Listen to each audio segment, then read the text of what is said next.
Okay.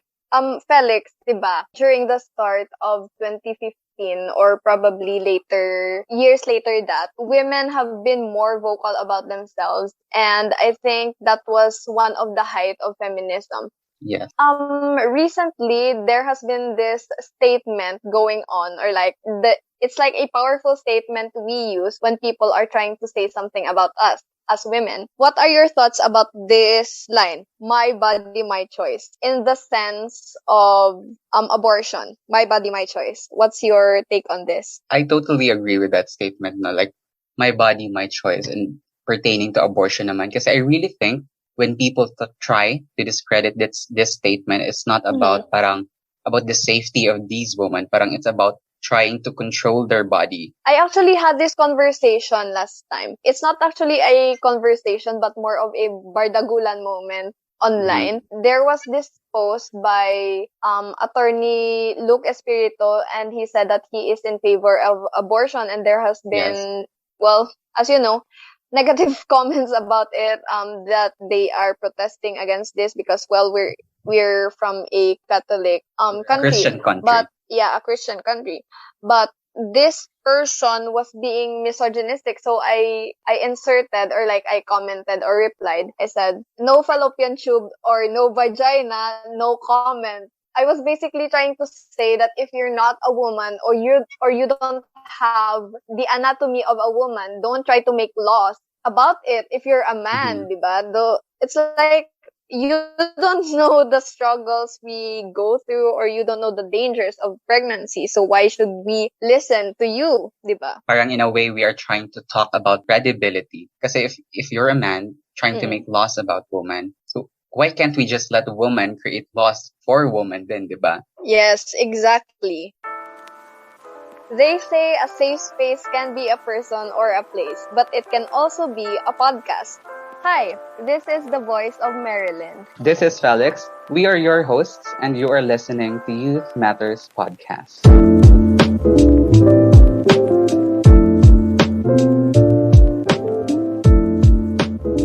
Okay, since we're talking about women naman, may I ask you, who is your female icon? Beyonce. Yeah. I'm not even gonna let you finish. Wala pa nga eh. Obviously, I am gonna say Beyonce. And you did mention, di ba, na parang feminism took a rise then during around 2015, 2016. And that was when actually her groundbreaking album, I'm just gonna do a promotion, I'm just that big of a fan. Wow, no, don't do that. That's when actually she released her groundbreaking Lemonade album, which talked a lot about Black culture and feminism in a way. So what about you, Marilyn? Actually, I am not gonna ask you who's your favorite female icon. No, I know ask the me. answer. No. What if it's a different answer? What if I give you a different answer? Okay, sige. So Marilyn, okay. Ask me. Okay, ask me. Yeah. Who is your favorite female icon?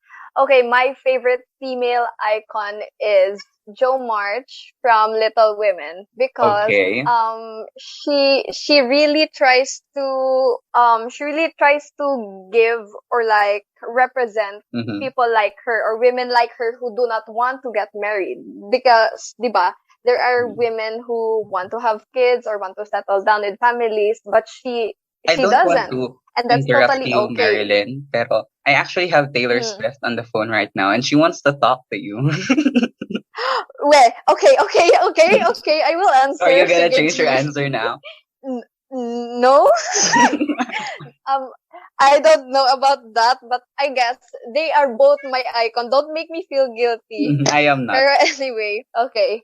So since we are talking about iconic women, allow me to take the honors of introducing our guest speaker for today's episode. Here with us is a third-year student leader pursuing AB Political Science at the University of San Agustin. In 2020, she was batch valedictorian and the only representative in Iloilo at the 2030 project, Leadership Unite 2020. She is also revolutionary in terms of pushing for equal rights for women and honing them to become leaders. As the co-founder and chairperson of Ka-Ilongga organization, I am proud to be part of this community, and may I present to you our very own Manang Ram, Angelie Valasote. Yay! Clap! Welcome to Youth Matters Virtual clap.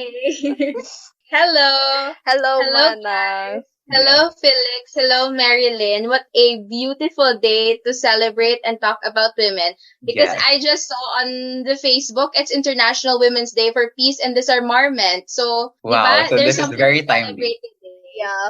Yes. So, thank you. I'm very excited to talk. In your introduction, it mentioned that you were one of the founders and chairperson of Ka-Ilongga organization. So what was one of the driving factors po in why you decided to found this organization? Thank you. Thank you very much. Actually, I am already trying to create a community ever since. I just don't know what kind of community I want to create. I Yeah. really want to, I'm a social butterfly. So Mhm. if you see someone na very sociable na person, you always want to create a group, a Yes. barkada. So Mhm. I'm always like that. But I always ask myself, bakit ba ako nag-create ng maraming mga barkada and all? It doesn't make sense. Parang it's just for the sake of friendship. So Yes. during the pandemic, I was very isolated. So if you are someone na very outgoing and very sociable, A parang lot of isolation. people can relate to that. Oo, Yes. yeah.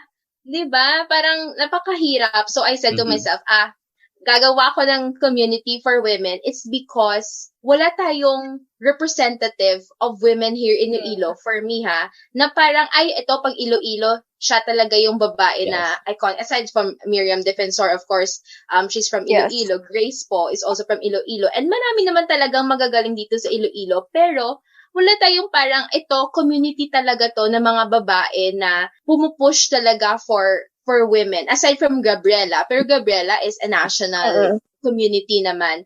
So, it's something na parang nag-awaken me. Ayun, no? Parang ang dami kong friends na babae, pero wala kaming silbi sa lipunan. Yes. Parang puro lang kami chika sa Facebook, puro lang kami bardagulan sa Facebook. Ano ba talaga yung pinaglalaban namin? So, it's a driving force for me na parang I have to address these concerns kasi pag hindi, maloloka talaga ako during the pandemic. So, Yes. that Yes. was the driving force of Ka-Ilongga organization. I have to create a way na para magkaroon ng community yung mga batang babae. Batang babae talaga kasi Ka-Ilongga is composed of young women.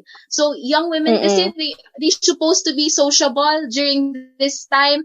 'Di ba? 17 to 19, dapat tayo naggagala, But the nag-iinuman. pandemic Sorry happened. But the pandemic happened, so mag-inuman na lang tayo online. Parang ganun yun. So Ka-Ilongga parang in a way, organization. Ka-Ilongga organization is like parang, ano ba, lak-lakan series where instead of having alcohol, we have female ideas as drinks. Parang we give social context a purpose. Perfect, Felix. Yan, yun. Hindi kami nag-iinuman. Pero ang aming mga pulutan is yung mga feminism, yung discussion, nag-create kami ng advocacy drive. Yun yung pinagkakabalahan ng Yes, that's really great organization. to hear. Manang, since I am your junior, I actually want to ask this personally. As our chairperson, what is something that you are most proud of sa iyong mga juniors? Or what did we achieve or what did we do that you are most proud of? Yung individual talaga na Ka-Ilongga, yung if you will see our 180 plus members, lahat sila unique. And I know most of them, friends kami lahat sa Facebook. And I know yung mga sinishare nila, sila talaga yung highlight ng organization, yung individual Ka-Ilongga. Recently, I attended parang, sa Ilomoka, parang yung artist gallery, exhibit ba yun? Yes, Parang there's an exhibit exhibit. na mga ng mga, hindi naman weavers, parang gumagawa ng mga crochet na mga sa jail. Hablon or Oo. Okay. Yeah, parang ganon. Ang tawag sa exhibit ay Super Inday. And I was invited to join the event as someone naman na nag-advocate for women. Yes. And I was surprised na most of the organizers there are Ka-Ilongga members. Most of the performers are Ka-Ilongga members. So, ang thinking ko, hindi ko naman alam na nag-organize pala sila without me telling naman, actually it's okay with me, without telling me na meron palang ganito at hindi naman nila sinasabi na this is for the Ka-Ilongga, this is just for the community, parang community organized event lang nila. So individually, they have the initiative without me telling them na gumawa kayo ng event. Dito, perform kayo. I don't have to tell them. Mhm. Parang sila, individually, they have this initiative already na the Ka-Ilongga creates event. Parang ako kailangan mag-create din ako ng event na ako lang, no? Ako lang. And then I will tap Ka-Ilongga if kailangan ko sila. Parang ganun. Individually, they are unique and highlight. Look at Marilyn, di ba? Yes, Hosting Marilyn. podcast, di ba? What a very Thank you. proud moment. Charot. What a very Yes. proud moment for you, Manang Ram, no? Kasi parang, in a way, it's telling people na women are capable of doing a lot of things. You just have to give us a community. You just have to give us a purpose, and you can reach heights na. Yes. Right now, they have their own initiative. They don't really need to have someone to tell them what to do. Parang they know what to do. Yes, perfect. Ganon. Yes, and it is also a proud moment sa'yo because our success is basically an indication that Ka-Ilongga did something to us. Like, it has really impacted us and helped us push past our fears and our doubts, di ba? Thank you. Yes. Thank you very much for saying that. Actually, these things, parang lang to parang additional, kumbaga. The main goal of the Ka-Ilongga is to create a community. Yun lang. And then kayo na bahala kung paano nyo i-interpret ang community. So, it's a good thing na positive yung product naman sa inyo individually. Yes, thank you so much for that, Manang, for sharing our advocacy sa Ka-Ilongga as women. So, we shall proceed with the interview question. The first question is, do you call yourself a feminist? Yes, of course. I think that was an obvious siguro, answer.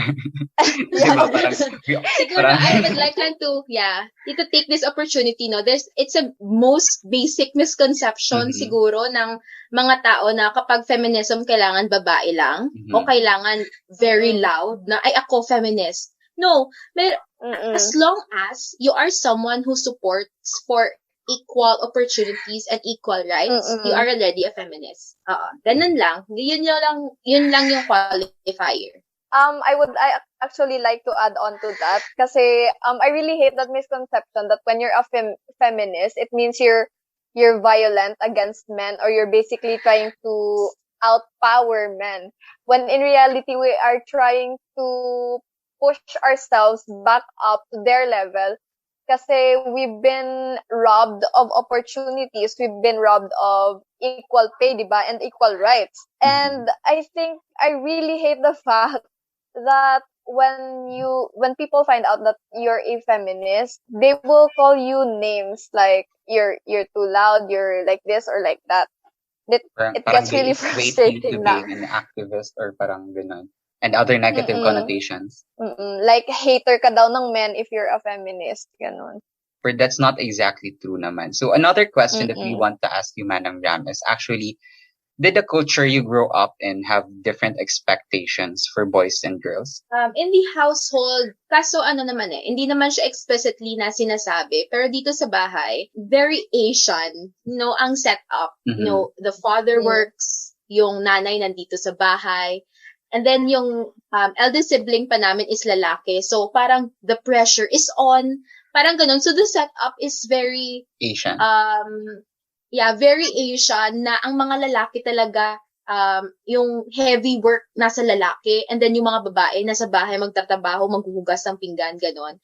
Kaso I had this opportunity na ang yung mga friends ko kasi yung very progressive. Kaya sila talaga yung culture na pag ganito yung tanong, sila talaga yung pumupunta sa aking isipan. Kasi my friends, they made me think of a lot of things na sila yung naging reason why I have this progressive thinking as well. Kasi very progressive naming magkakaibigan.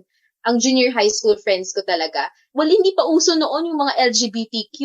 Nag-uusap na kami about what if yung mga babae, sa babae din mapupunta? O what if yung mga lalaki, nag-uusap na kami ng mga ganyan. Hindi pa uso noon, di ba? Mga 5 years, 7 years ago. That's very conservative pa before. Very conservative at hindi ito pinag-uso pa. Kaso merong Wattpad before na meron na ganitong mga stories eh. Kaya meron ng mga interaction. Kasi before, very hidden kami mag-usap. Kaya hindi rin namin na-explore gaano. No, the exploration is very limited kasi hindi naman pinag-uusapan talaga. Kami-kami lang.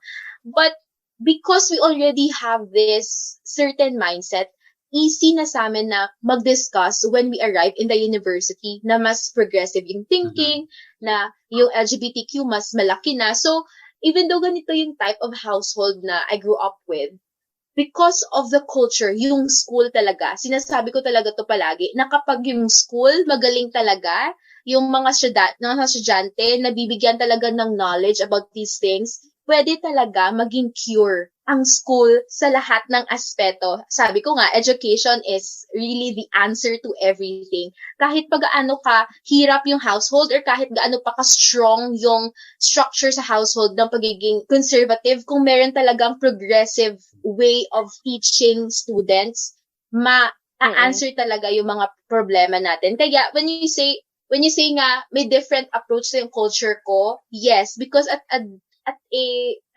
yung junior high school pa ako, grade 7 pa lang, very progressive na yung friends ko.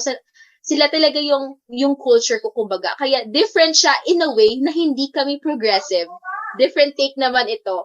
Kasi, ayun nga, I'm very blessed na to have these friends na progressive yung thinking. Kasi yung mga, di ba, before, sabi ko nga, yung mga kabataan before, hindi naman progressive yung thinking. So, ngayon lang naman sila mas progressive mag-think. Pero before hindi naman ganon. Kaya I'm very blessed na despite I have this kind of household, yung friends ko talaga yung naging foundation ko when we talk about progressive thinking. And it also parang gave you a point of comparison din, no? Kasi to have an Asian household and to have these progressive friends, parang you realize na this is not doing well pala. I should learn how to consciously break conventions. Parang you started comparing kung ano yung nangyayari sa household mo. Kasi, for example, you already have that household. Tapos your friends also have the same views. So, you won't be able to parang form the Ka-Ilongga that you have now. Kasi when you talked about how you guys were already talking about feminist concept parang within the group lang, in a way, that was Ka-Ilongga in a minuscule version. Ka-Ilongga in the past. Right? Tama.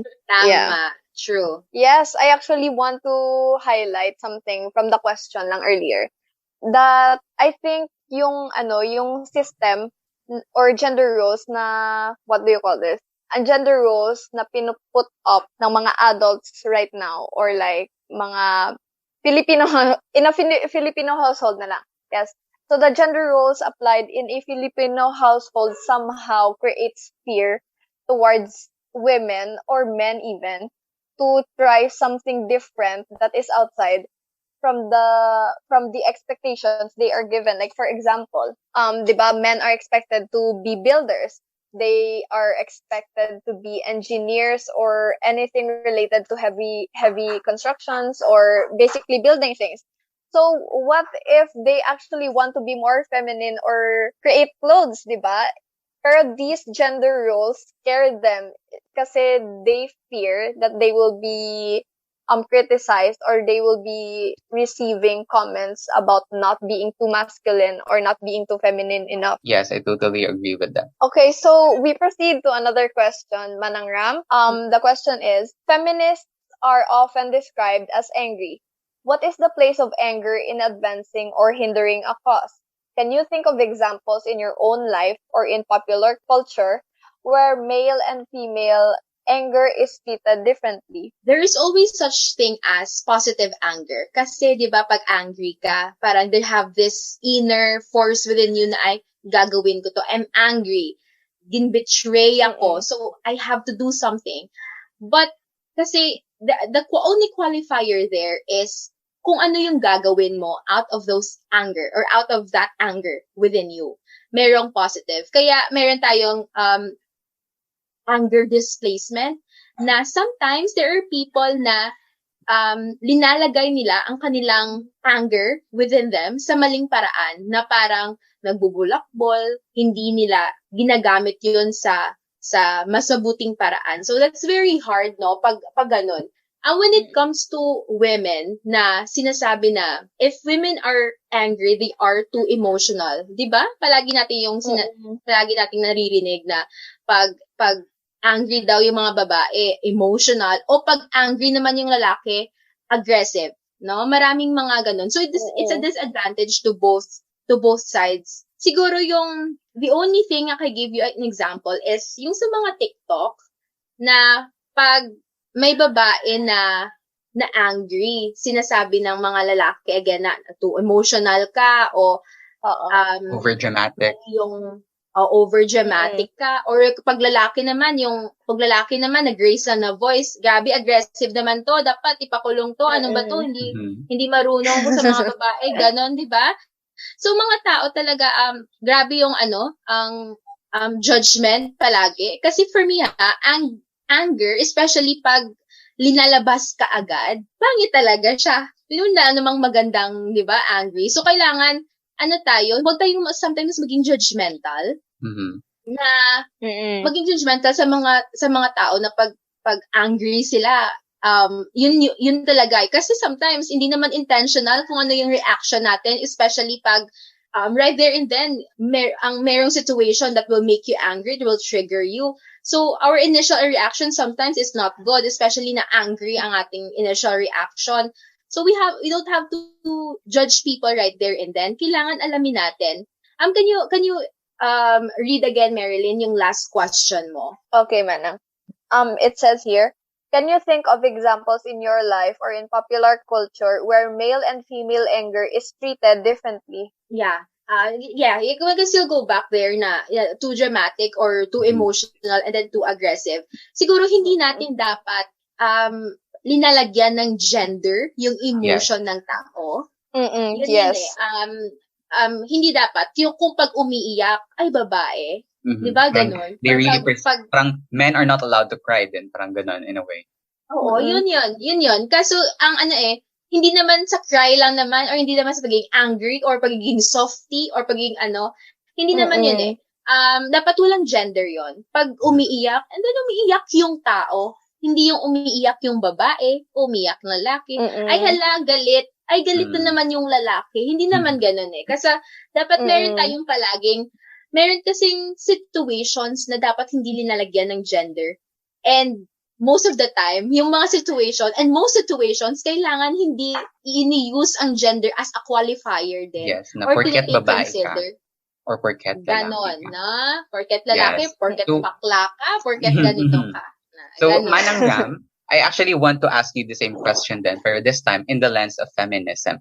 Kasi when they say parang feminist, parang some equate it to women being angry towards men. So, how true or false is this statement? I cannot say entirely false because there are really feminists who are angry. But the only thing na I can answer is kailangan hindi natin collectively judge yung feminist.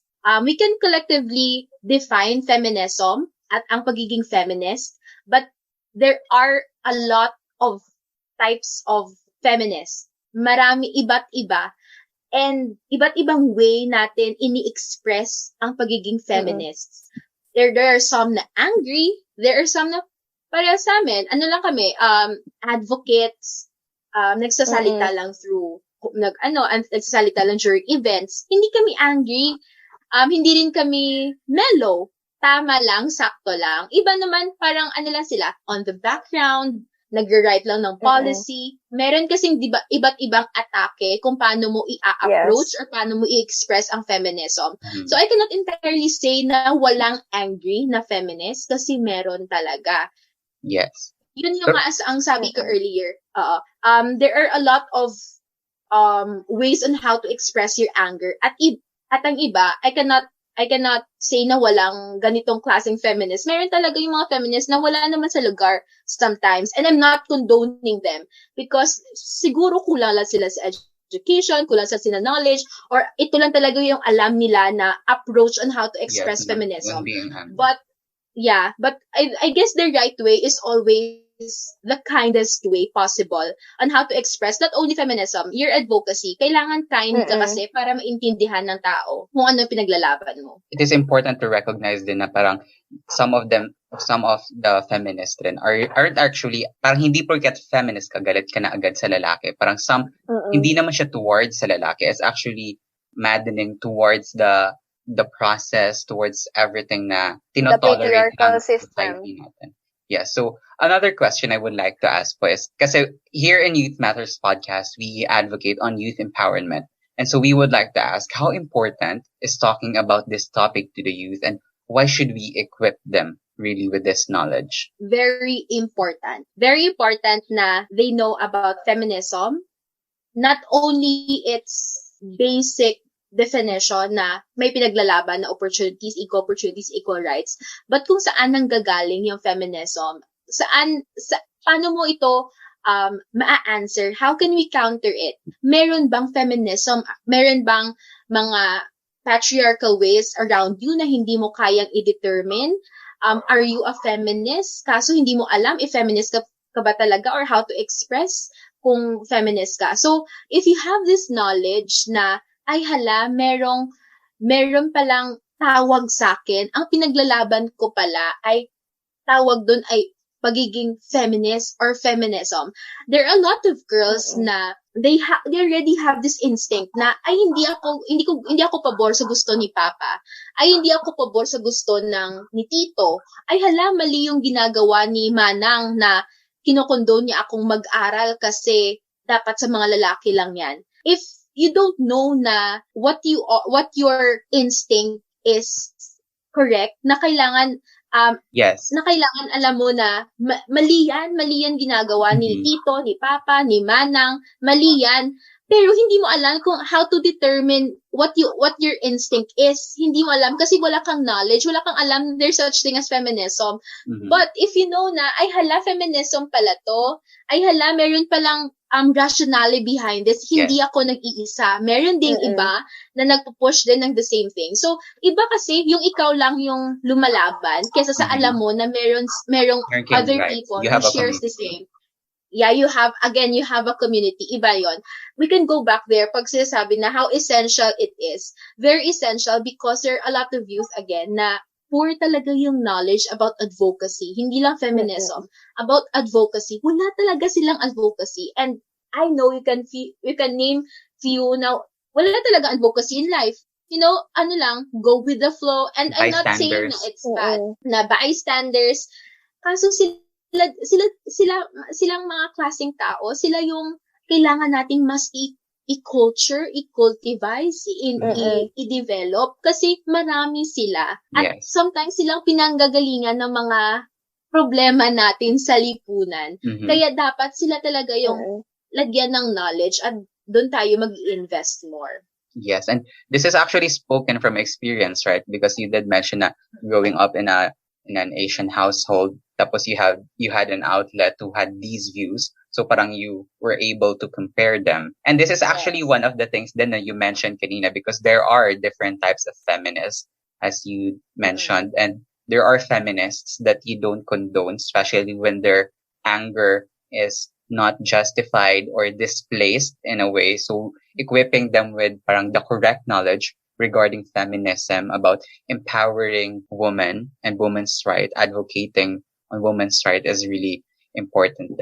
So at this point, we have reached another segment in our podcast where we'll be reading theories from the youth community that was submitted through our Google Forms anonymously. So what do you think?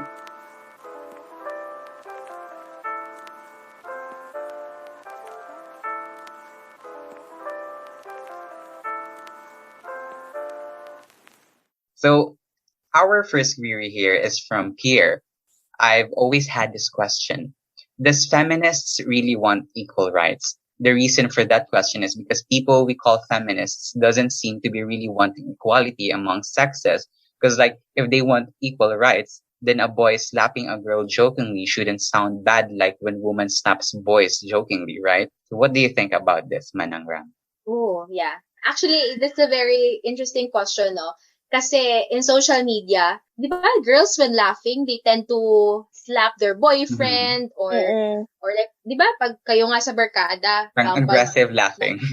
Aggressive laughing, di ba? Yung mapanakit ba na barkada.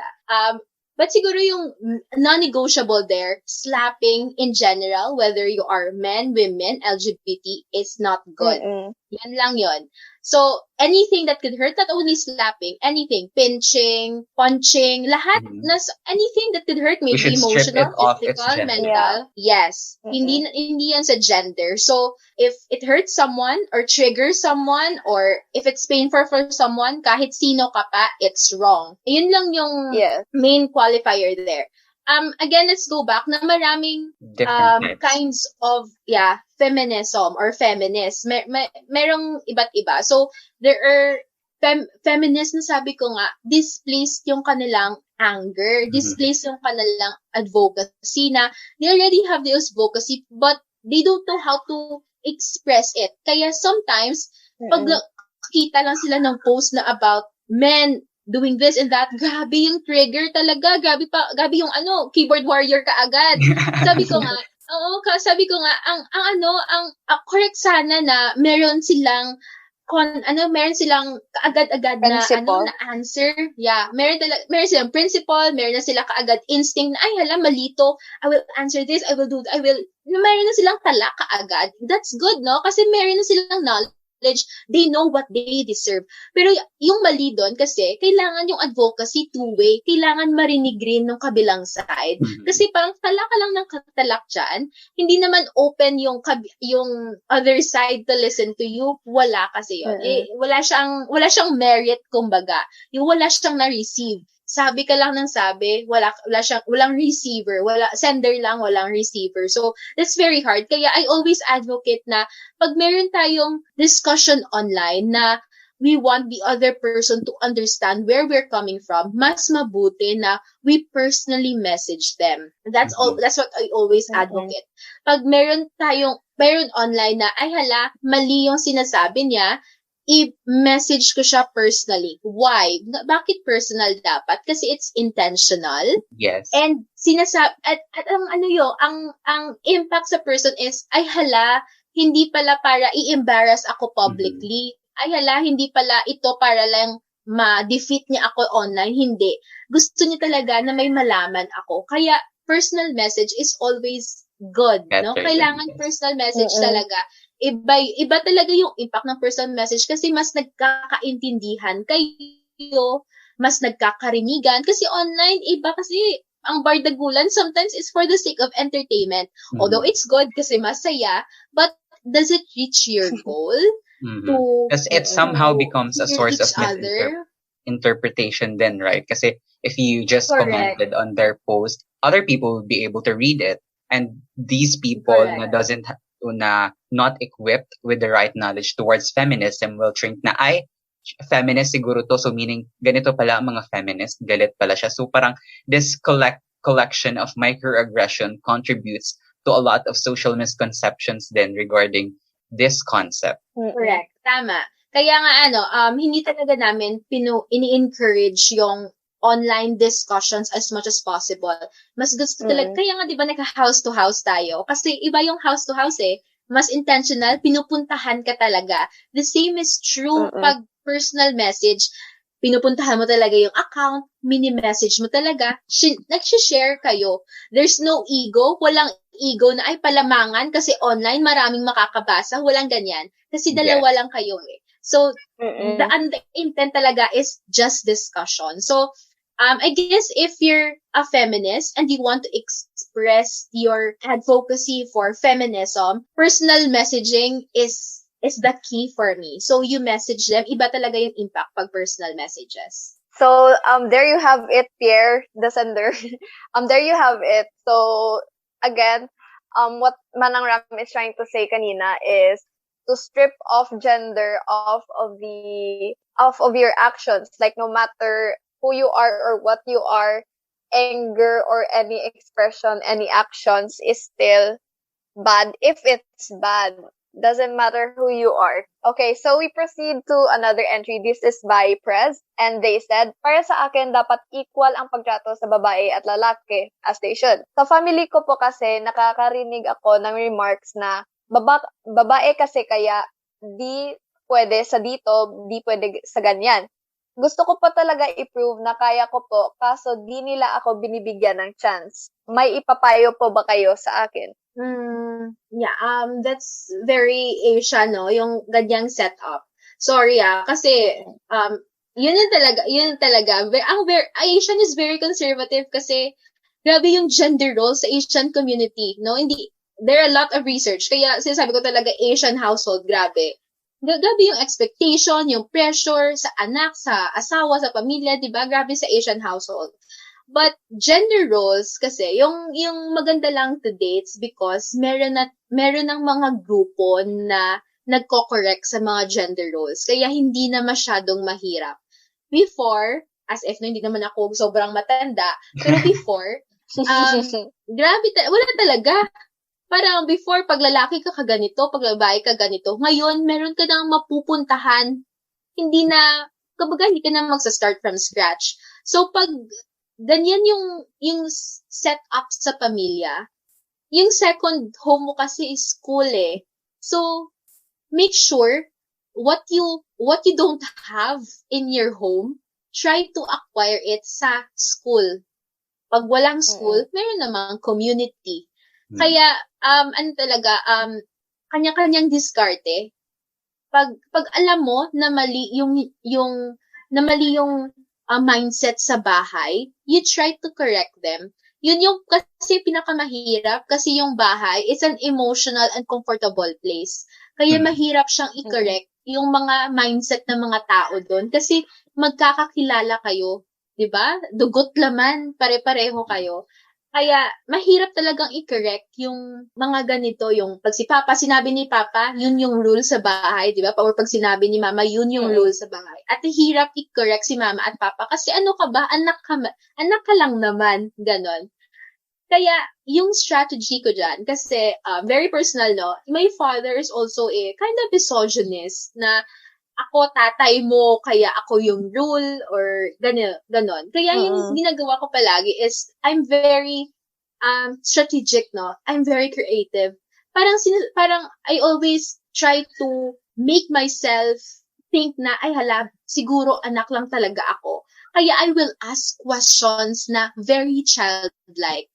Yung mga questions na, pinag-aaral mo ako, you give me money every day, pero bakit sinasabi nung dapat sa bahay lang ako? Dapat hindi na ako mag-aral, magluto na lang ako. Yes. Pwede naman akong mag-YouTube, luto na lang. Wala silang answer doon, yung mga misogynist. Wala silang answer, bakit ko siya pag-aaralin? Tapos pinag-aaral ko siya ng pol side, tapos magluluto lang naman siya. So, saan niya gagamitin?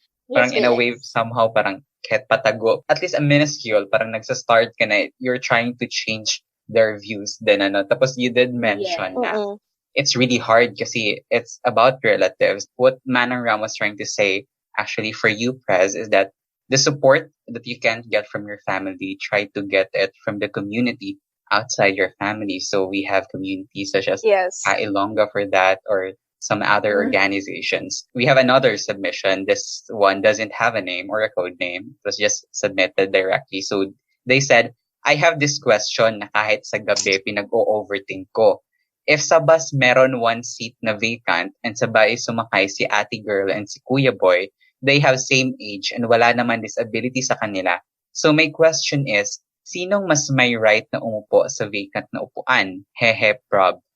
Sa amin dito sa province namin, they always prioritize the girl to sit. Pero on how I realized because of the social media, if may gender equality, therefore, hindi naman dapat i-prioritize yung seat kay ate girl. What do you think about that, Manang Ram? Sinong mas may right umupo? Walang mas may right. Pero ang question is, sino ang mas kailangang umupo? Yun yung question. At again, walang gender doon. Kasi diba, lahat naman tayo napapagod, lahat naman tayo gustong umupo. So, paunahan. Ganon, diba? Paunahan. It's up to you. Ganon, diba? Hindi kung nauna si ate girl na umupo, di naunahin, not because she's a girl, but baka magaling talaga siyang tumakbo, di ba? Or like, si guy naman, mas madaling tumakbo, ganon. Wala naman yun sa gender kasi, sometimes kasi, I would like to give you a different perspective, no? Kasi there are girls really out there na they feel like a damsel in distress. Na kailangan the world should save me. I'm a girl. The world should be for me. Ganon. Meron talagang girls na ganon. And they lack siguro a different perspective. They lack in knowledge pa. Kulang pa sa knowledge na, girl, kung gusto mong i-save ka ng world, dapat you should save the world also. Ganon. Kailangan kasi two-way. Kaya doon nanggagaling yung mindset na pag yung girls, they feel like a damsel in distress. Yung mga guys, they feel like a hero na I will save the girl because the girl needs to be saved. Ganon. And sa simple lang na mindset nun, malaki yung consequence. Like, for example, in the household, kasi the girl feels like a damsel in distress, stay na lang ako sa bahay kasi comfortable doon. Hindi ako pwedeng mapagod kasi I'm a damsel in distress. Pag si guy naman, I have to save the girl. So, ang effect nun sa household is, I have to work, I have to save the family. Hindi dapat ako maging komportable kasi ako yung guy. Very, very small mindset, pero malaki yung effect. Yung ang mga maliliit lang na same like the same situation na sa upuan lang mag-aagawan pa kung sino and then the boy will give the seat, tapos in social media that will be quoted as ay cute naman, galing naman ni guy, galing naman, marunong very gentleman, chivalry, ganon. Actually, fairy tale, ganon. Yeah, yun pa rin, fairy tale, Diyos ko, diba? Maraming talagang effect, very simple na mindset na damsel in distress and be saved. Yeah, ang liit lang, a very, very small mindset, pero ang laki ng effect. Kaya dapat, sabi ko nga, the root of everything, the root of all of these things, is mindset talaga.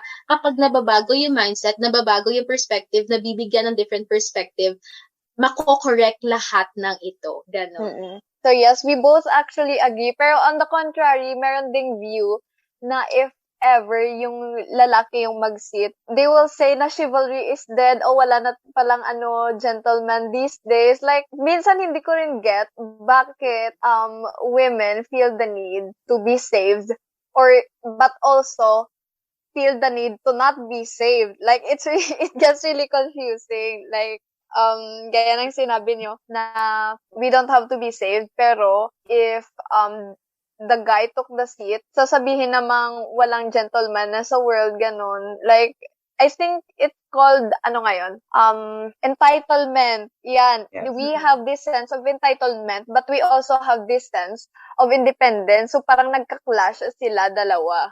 And it gets really confusing. Yeah. Pero here is another one. Is it okay meron to add na lang? Sige. Just to make the question lang na siguro sa question pa lang makikita mo kasi nga there's a qualifier palagi na guy and girl or men and women. Dapat kasi i-disregard yon. It's a friction sa discussion. It's a friction kung sino ba dapat i-save, sino ba kailangan mag-save. Yung gender, sometimes it hinders for you to act. Ay, pwede ba ako mag-act ng ganito kasi babae lang ako? Or pwede ba ako mag-act ng ganito kasi lalaki lang ako? Ganon. Kailangan kasi, when we look at things, kailangan hindi natin tingnan na sa gender sa characteristic tayo we look at them in their characteristic. Let's not look at them sa gender. Like, for example, when we talk now, meron ba kayong, for example, pagkuha niyo sa akin, dapat ba, si Manang Ram pwede ito kasi babae, mag-talk siya about feminism. Diba? Sometimes yun yung initial instinct natin na hindi natin makukuha kasi embedded na siya sa atin. Ang hirap yun tanggalin. Meron ng part na yun ng ating katawan ba or yung mindset natin na kailangan feminism. Yeah, it's a thing, no? Nga hindi natin talaga makukuha kasi siya natin, nakalakihan ba? Pero dapat pag tinitingnan natin yung mga bagay, let's not look at it based on the gender of a person or based on the gender of a person or anything, no? Let's try to get that mindset na ay babae or lalaki. Let's look at bakit kailangan niya i-save? May masakit ba sa kanya? Bakit kailangan siya mag-save? Mas siya ba yung big person, 'di ba? There's no such thing as big guy or big girl, big person. Let's use this third person na mga thing, no, para ma-erase natin yung pag-evaluate sa isang situation na palaging may guy at girl or men and women. Yun lang. And it's also sad na they associate feminism with these types of things. Kasi feminism isn't really about parang who sits, the girl or the boy. It's not really about that. It's more like parang the rights of women in general in the world, parang the rights. Kasi if a forest is burning, you won't really exactly water all of the forests in the world. You will just have to water the forest, which is yung burning. So in this sense, the rights of women, parang how can we strive for equality if someone is parang down? So we can't really focus on everything if we want to strive for equality. We have to focus on an aspect where parang hindi siya nabibigyan ng ganong focus. And that's the purpose of feminism, to give women their deserved rights. It's like saying the same thing about Black Lives Matter. Like, for example, if you say all lives matter, we wouldn't know whose lives are in danger or whose lives are not given the focus, diba? So if we say that feminism, it actually means that we are pushing for women to be on the same level with men, on the same treatment that society has for men. Okay, so we're done with that.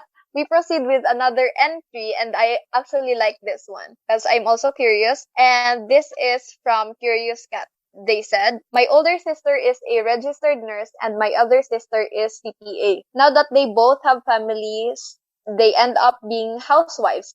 Silently, it really burdens me to continue my studies. Now I know na baka matulad ako sa kanila.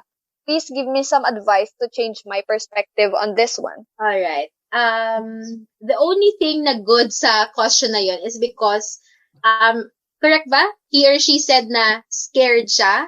Yes. Oo, na maging housewife din. Maging housewife din. Then, we know how good na driving force yung scared. Meaning you are knowledgeable na there's a possibility na magiging ganito rin ako and I don't want to do that. I don't want to be that person. So, meron ka ng knowledge na ay hala, hindi ko to gusto, hindi ako magiging ganyan. So, it's a good driving force. Gagawin mo lahat, hindi mo lang ma-achieve yun. Hindi mo lang, in this case, hindi ka magiging housewife.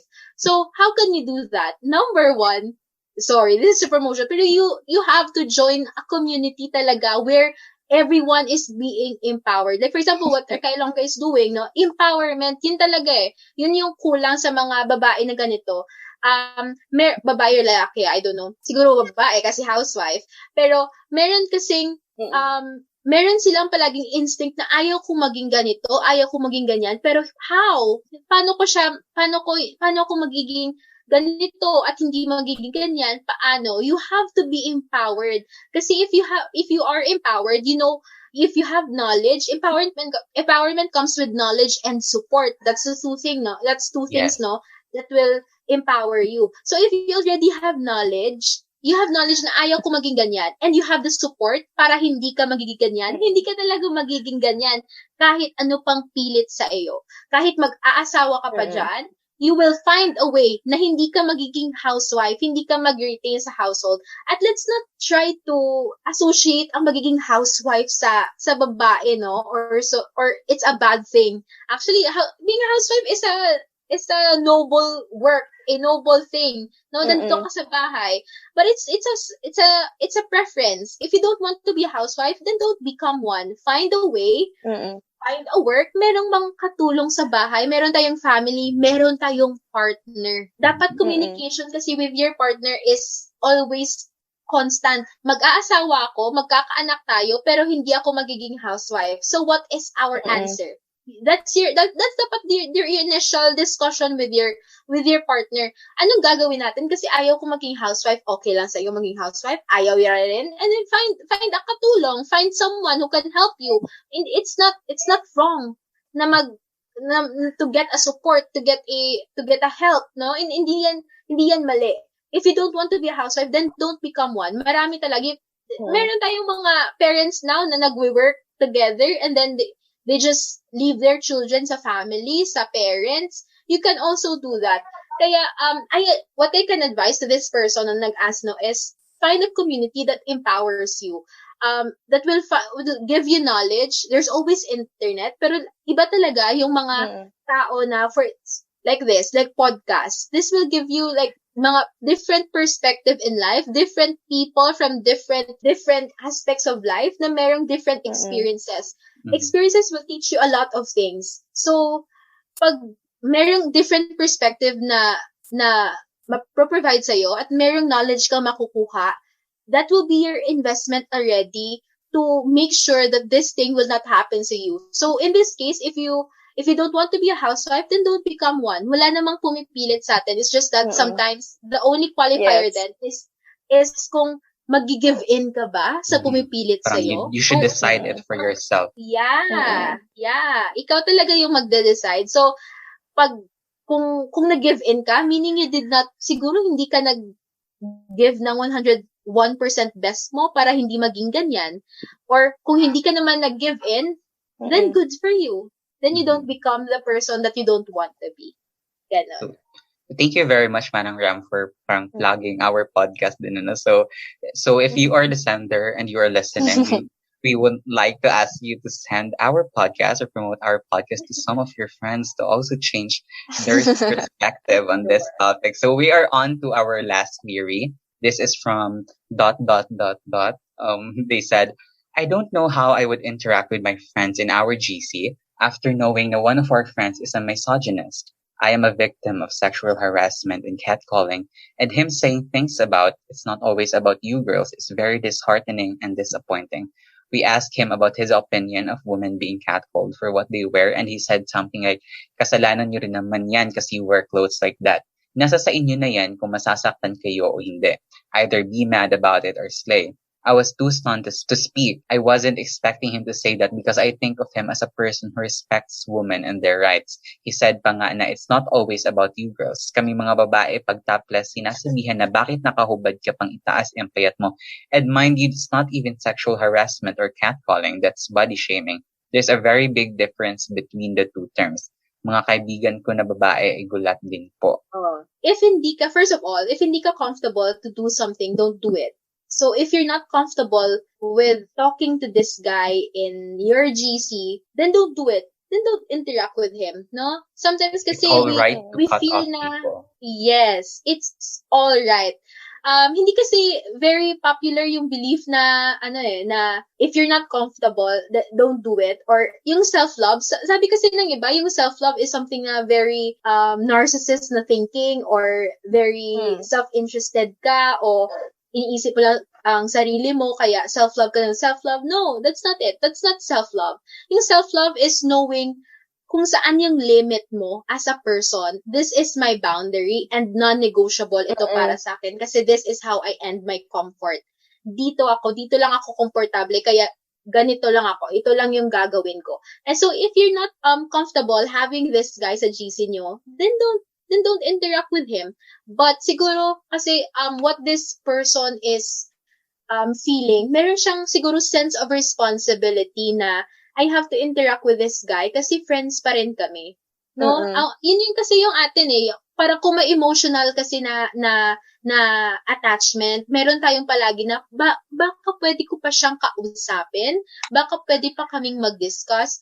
Kaya, let's go back to what I've said earlier na, if you can personally message this guy, good. No, personally message him. Know kung saan siya nanggagaling. Baka may rationale behind. Baka meron siyang trauma. Meron siyang mga things. Baka makakatulong ka pa. Kasi meron ditong mga lalaki kasi na misogynist. Most of them, this is based on research. I just forgot the name of the research. Sometimes, the main factor why they become a misogynist, while they are adults or they reach adulthood is because when they were young, they were traumatized by women who had big roles sa kanilang life. Mommy issues, emotionally. Yeah, parang ganon. Actually, that's the term used, pero hindi ko lang ginamit. But that's the term used, no? Meron silang mommy issues. And sometimes you have to know paano tayo makakatulong din sa ganitong klaseng mga guys, no? Kasi pag friends natin, gusto nating tulungan. Kaya, with this person, if you just want to interact with this guy sa GC na parang friends pa rin kayo despite him having this mindset, parang for me, it's tolerating eh. You're tolerating this guy. So, to help you out, mas okay sa akin, I suggest pa rin na you personally message this guy. Friends kayo, kaya siguro mas okay sa inyo na mag-open up to each other. Baka mag-open up siya sa'yo, baka makakatulong ka, baka you can recommend him to someone na mas marunong how to handle the situation. That's the first thing na you can do para to help this guy kasi friends kayo. Yun yung parang language ng person na ito. You want to interact, you just don't know how. So you personally message this person kasi pag kayo lang dalawa, again, sabi ko nga earlier, pag kayo lang dalawa, mas intentional yung discussion, kayo lang. There's no interaction from other people. There's no external factors. Kayo lang yung magsasabihan, kayo lang mag-interact with each other, kayo lang mag-discuss, kayo lang magkakaintindihan. So, mas mabuti yun that you personally interact or you personally message each other.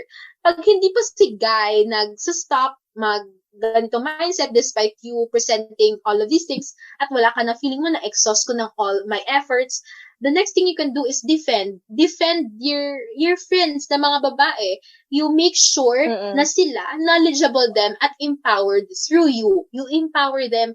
Pag you tell them, pag sinabi ni guy na ganito, you don't allow this guy na pagsabihan lang tayo ha, dapat tayo in defense mode palagi. Dapat hindi natin tinotolerate si guy kasi para rin yun sa kanya.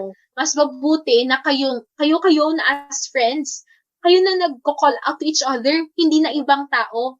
Mas mabuti yon kaysa sa ibang tao. So, again, my suggestion is you personally message this guy, you talk to this guy, you discuss, and then make it intentional. Ano ba yung intention mo? Why you still want to interact with this guy kahit ganito yung mindset? So, you make him aware of ito yung objective ko, bakit, why I still want to be friends with you despite your mindset. And I want to help you out. No, this is the only way na hindi naman maku-cure kasi hindi naman to sakit. This is the only way na ma-help out natin yung mga friends natin na may ganitong mindset. Yes, so yun lang. Thank you very much, Manang Ram, for that wonderful insight. And there's so much to talk about, pero we don't want to hold you for too long na. So we would like to thank you for gracing us with your presence and joining us for today's episode po. Thank you very much, Felix and Marilyn. Yes. Also, I would like to to insert very, very short lang. I really love this discussion because it somehow gave me a fresher view of feminism. That its aim is not only to push for equal rights for women, but also teach them how to speak up and learn their boundaries, but also push past their fears. Like, I feel so empowered. So thank you talaga, Manang Ram, for and I hope our listeners will feel the same din, and if they want other people close to them to feel the same, we suggest that you send our podcast to change their perspective. So once again, this is Felix. And this is Marilyn. This has been Youth Matters Podcast. Catch us in another episode where we'll be talking about a different topic, but still all in the name of youth empowerment. So Manang Ram, if it's fine, we want to hear you say na, in case nobody told you today, you matter. Again, Felix, what? In case nobody told you today, you matter. In case nobody told you today, you matter. Wow, so thank you very much, Manang Ram. Kilig ako doon.